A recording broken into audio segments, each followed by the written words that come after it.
Phew, I'm finally here. Alright, time to look for treasure on this island. I wonder what the Isa of Monster Girls has in store. This truly is a mystery.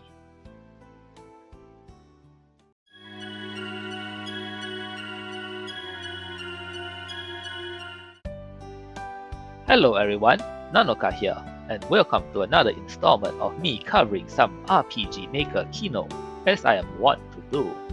Now, if you have been following my content for a while, you may have noticed that I'm a big fan of Monster Girl games.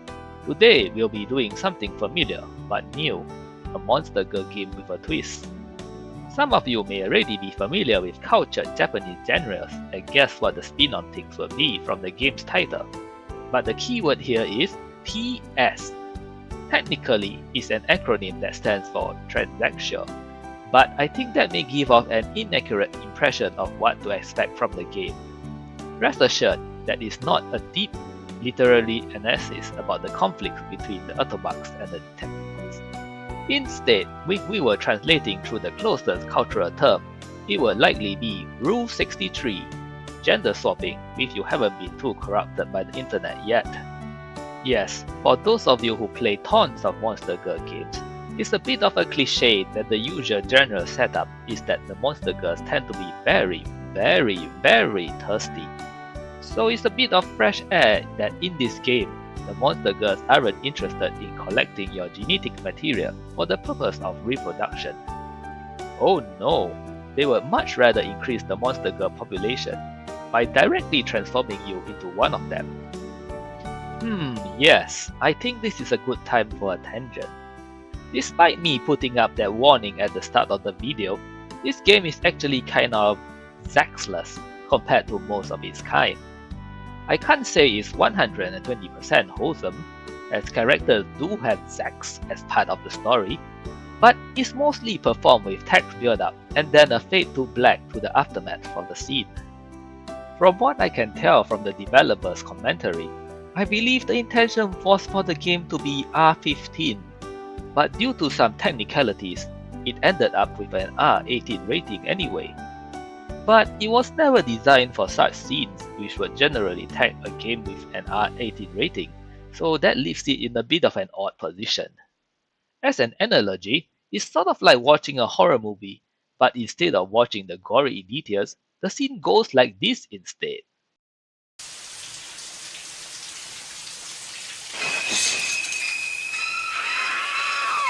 Anyway, to make a long story short, Centaur killed her. I guess what I'm saying is, if you are looking for an RPG Maker game to pick up for impure reasons, I'm afraid that this game might not do it for you. But I digress. In T.S. Isa Monster Girl game, you play as the adventurer Hiyohiko, who has come to the titular island in search of treasure to pay off his old man's gambling debts. But instead, he finds himself engulfed in a variety of unfortunate fates. The various scenarios he can find himself in can be accessed by visiting conveniently marked locations on the world map. That being said, there are a few secrets if you're willing to dig deeper into the lore. More on that later, which is something I enjoy about the game. The scenarios are mostly self-contained, and you can consider them a bit of a buffet of the gender swap genre. An individual one tends to be short, roughly around 30 minutes to an hour to complete, with the game itself taking around a total of 6 hours to complete, which makes the game a nice introduction to a lot of tropes of the gender swap genre. The short length was what attracted me to the game originally, and I will say it has a bunch of other factors that make it quite a breeze to play. For example, despite being an RPG Maker game, you don't actually enter Ye default Dragon Quest RPG Maker battle system often. It's used perhaps a grand total of like 5 times in the game, usually for story purposes. Most of the scenarios actually tend to involve non-combat gameplay, such as puzzle solving, which determines how well things turn out for our hero, Hiyohiko. Well, heroine, as it were. There's a lot of ways a particular sub-scenario can play out in terms of the MC's final fate, but the golden rule is that once he's been transformed, Hiyohiko is never cured or returned to normal. Once his Kakuna is gone, it's gone forever, much to his eternal sorrow. Though in some outcomes that might be the least of his worries. Because of the variety in the scenarios, the creator actually tackles different concepts with each one, so there's a wide difference in explored themes. Let me just go through some of them that I particularly like. We'll start off with the succubus scenario, and interestingly enough, it's actually a secret scenario. I don't think it's particularly uncommon to stumble onto it by accident. Take a look at the world map and how the locations are conveniently laid out like a Mega Man stage select screen, yet there's a suspiciously empty spot in the middle. Yup, that's the place alright. However, you're actually supposed to discover the scenario by reading through the books in the town's library, which ties into the lore comment I made earlier. It's this particular book, titled The Succubus, which gives you the hint that you should check the center of the island, and also offers a bit of foreshadowing on what is to come. At the start of this scenario, our main character stumbles upon a veritable treasure trove, but he soon finds that he has been tiered by two opportunistic treasure seekers as well. Unwilling to start a risky conflict, he proposes a split of treasure between the three of them, and they are all too happy to agree. Unfortunately for the two goons, while Hiyohiko lives with a powerful magic sword, they end up finding something else that's just too much for them to handle. Magic crystals containing the essence of succubi, which transform them into said monster girls. They make their way to town and begin corrupting the rest of the citizens, with our hero none the wiser, having decided to crash at an inn, only discovering what has happened too late when he awakens to strange noises in the middle of the night. This scenario is essentially a zombie horror parody, except instead of zombies, you have lewd ladies roaming the town instead. While Hiyohiko might have the magic sword, it turns out that he is still unable to win a head-on battle with a succubus. Instead, he must catch them from behind in order to stand a chance, making this a scenario most focused on stealth gameplay as well, which is an interesting combination. For those of you worried about your grandpa tire ability to sneak around the place, it's actually rather lenient, since they still have to try to catch you when you enter their sight cone. It's possible to not care about vision at all and dodge all enemies given the poor RPG Maker built-in AI. The end result of failure to escape without getting caught is fairly obvious, but if you thought you were going to escape the scenario and scratch through excellent stealth play, well, you got something coming for ya. Hiyohiko's escape route is cut off, but he manages to find a secret passage and runs into Boss. No, not that one. Rather, she's the boss of a local monster girl tavern, who's a bit of an interesting figure of lore for the game. Throughout the scenarios, you learn that she is the leading woman when it comes to research on the creation of monster girls, and the essence crystals that you find scattered throughout the island in different scenarios is a result of her stealing the essence of certain monster girl species away. She tasks certain other denizens of the island to safeguard these items to prevent them from falling into the wrong hands, but evidently none of them are very good at their jobs. She begins a ritual in order to gather the magical essence of the succubi in town, in order for Hiyohiko to strike it down with his sword. But unfortunately for him, while his attempt to do so does successfully get rid of the threat to the town, he ends up absorbing all the energy, which transforms him into a succubus. However, unlike the other game over scenarios, Hiyohiko retains his consciousness and he begins a job at the Monster Girl Tavern while the boss runs experiments on him in the name of science, leading him on with the false promise of a cure.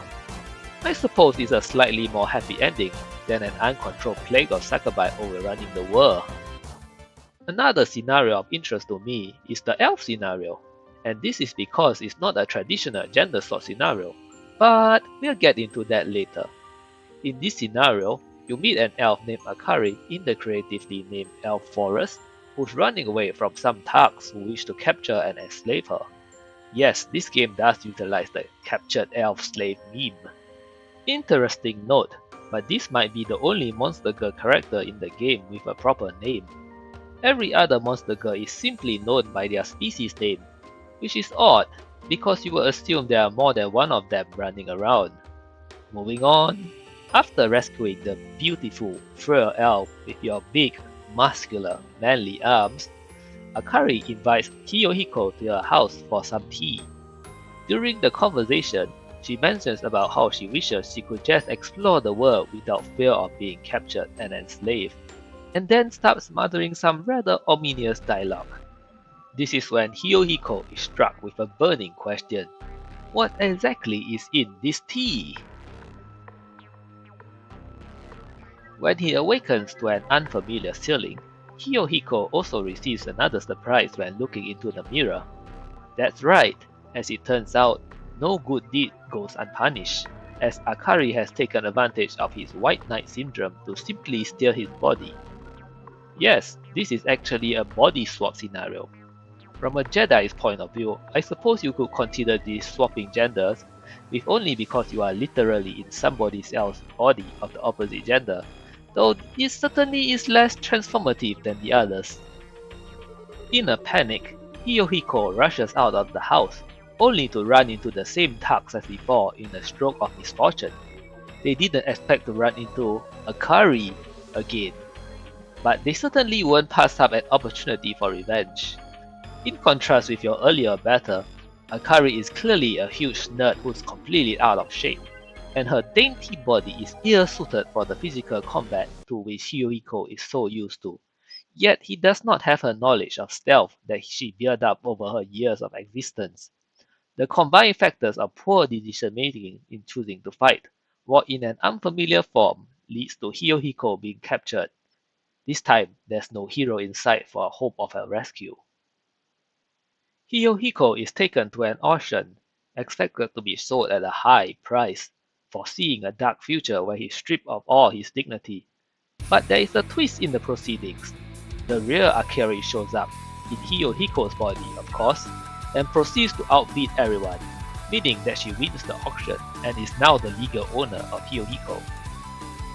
Lest you think that Akari was about to redeem herself by freeing Hiyohiko, it turns out that her actions are exactly what it seems on the surface. She intends to keep Hiyohiko as her new slave after all. In fact, she even mentions that while she hated the days of living in fear of this exact scenario, looking at her own body from the perspective of another, she finally understands how cool it is to have her very own elf slave. Wow, very narcissistic, Akari. And so, Hiyohiko spends his life serving as Akari's servant in all the ways that entails. He holds out hope that one day the process may be reversible, but Akari can't serve to dash his hope. While this scenario certainly isn't the feel-good, heartwarming tale of all time, I think it's an interesting showcase of a certain quote by a philosopher. When education is not liberating, the dream of the oppressed is to become the oppressor. There's an interesting juxtaposition between Hiyohiko's empathy and Akari's lack thereof.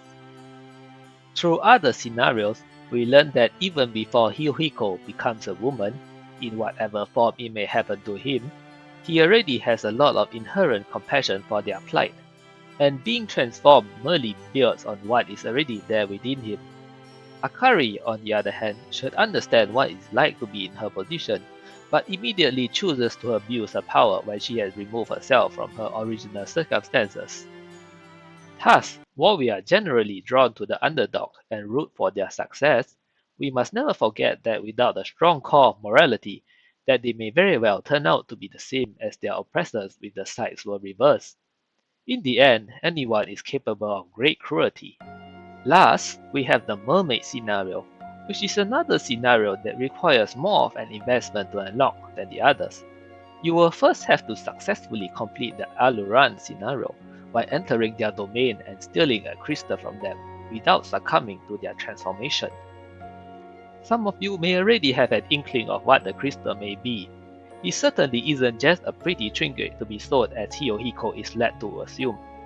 The scenario starts when he boards a ship back to the mainland, thinking the market to be better there, but the ship runs into a freak storm and sinks to the bottom of the sea, with no survivors of the incident reported. A coincidence? Or something much more sinister? You'll have to decide for yourself, as the story certainly doesn't say anything about it. Oh, but don't worry, fellow viewers, for our hero has not actually perished. He awakens in the sunken ship, finding himself with a strange ability to breathe underwater and a streak of blue in his hair. From here on, you will have to escape the ship through the solving of some minor puzzles. These puzzles are so easy, I actually missed out on the main gimmick of the scenario the first time around. As you may guess, Hirohiko has already begun their transformation, but unlike other scenarios, this one is a gradual process. The longer you take to escape the ship, the more transformed he will be, and this might be the scenario with the most number of possible endings you can acquire. Some of the puzzle solutions actually change based on how transformed you currently are. For some reason, the mermaid process first de-ages you, then changes your gender, before finally turning you into an actual mermaid. As an example, in the earlier stages of the transformation, you're able to escape by simply swimming out through a hole in the ship's wall due to your smaller frame, but are unable to fit into said hole at later stages. Escape early enough, and this might be the only scenario in the game where you are simply transformed into a regular girl without the monster part. In fact, escape at the earliest possible moment, and you will actually receive the only ending in the game where Hirohiko remains a man. Well, sort of. For you see, while he believes to have escaped none the worse for wear, he soon realizes that he transforms into a woman whenever in contact with cold water, and transforms back when subjected to hot water instead. Hmm, where could this possibly be from? とにかくこれを見てくだされ。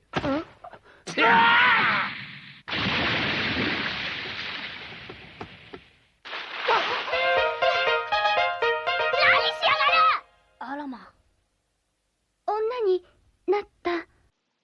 Wow, can Evangelion do anything? Oh wait, I already used that joke.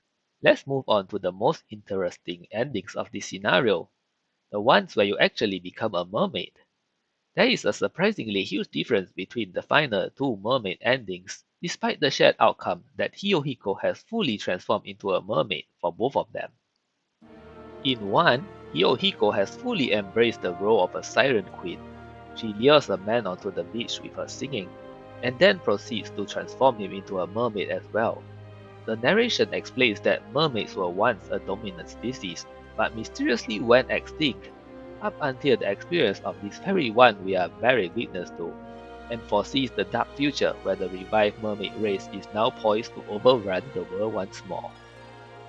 However, in the other ending, Hirohiko retains their human identity, at least mentally, and ends up on a ship, pleading for help. However, she finds herself unable to speak. The transformation has taken away her human speech. The sailors sense a windfall in their hands and instead sell her off as the star attraction of a monster girl zoo. Remember, mermaids are supposed to be an extinct species, and the discovery of an actual mermaid is too much of an opportunity to pass up. Unable to convince anyone that she's simply a former human who has been transformed through circumstances, she spends the rest of her life in captivity, a simple item to be gawked at by onlookers. The Benevolent Room states that this scene was meant to invoke the feeling of not being seen as a human. It's an interesting line because you could certainly just take the statement at face value of a former human who will remain in her current form forever, as no one is willing to give her the benefit of the doubt to look into her claims. For me though, well, suppose we were to remove the word monster from the praised monster girl. Maybe I'm overthinking it, and the ending is just the logical extension of the circumstances she finds herself in, but it is my experience that there are sadly a lot of men in the world who do not view women as people. Monster girls are an interesting way to explore this allegory because they are so humanized that it seems self-evident to us that they are people and should be treated as such. Yet the world of TS Monster Girls portrays a world where monster girls have supposedly integrated into society's peaceful everyday life. We can see various examples such as monster girls legally working in the tavern. Yet, slavery of certain monster girl races is considered morally acceptable in this universe. Every day, a crowd of people come along and witness Hirohiko's plight. but not a single one of them even consider helping her. After all, she doesn't count as human. This pair of endings is also representative of what I think is one of the main thematic threads of TS Monster Girl Island: identity.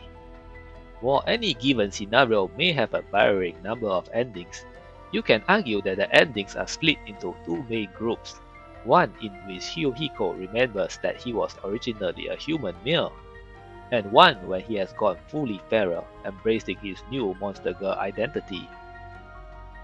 At first glance, it would be very easy to categorize the former as the good endings and the latter as the bad ones. But when I think about it, Hiko is arguably happier in the latter.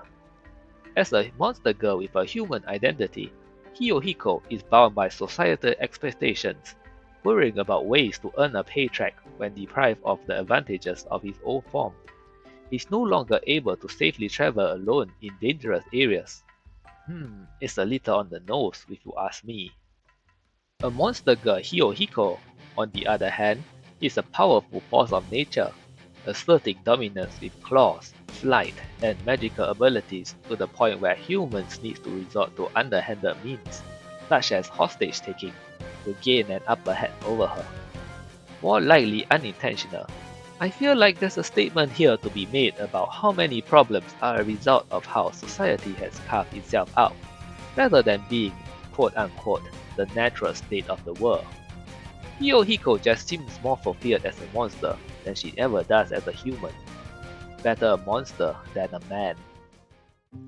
I enjoyed my time with TS Monster Girl Isa, and as the video footage shows, there's a fan translated version that shockingly reads like it was done by a human being rather than a robot, which makes this a breezy read as I can do so in my native language. If you're interested in purchasing the game, it is, as usual, available on DL's site. Until then, this is Nanoka signing out.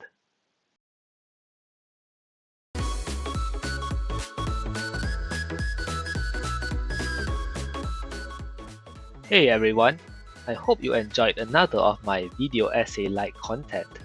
If you would like to support me and see more like this, please consider supporting my Patreon, which you can find in the video description, or just leave a comment in the many places you can contact me. Especially if you have played the games I'm covering and want to offer your thoughts on them as well. I'm always interested in seeing what my audience thinks of them. Anyway, see you guys next time.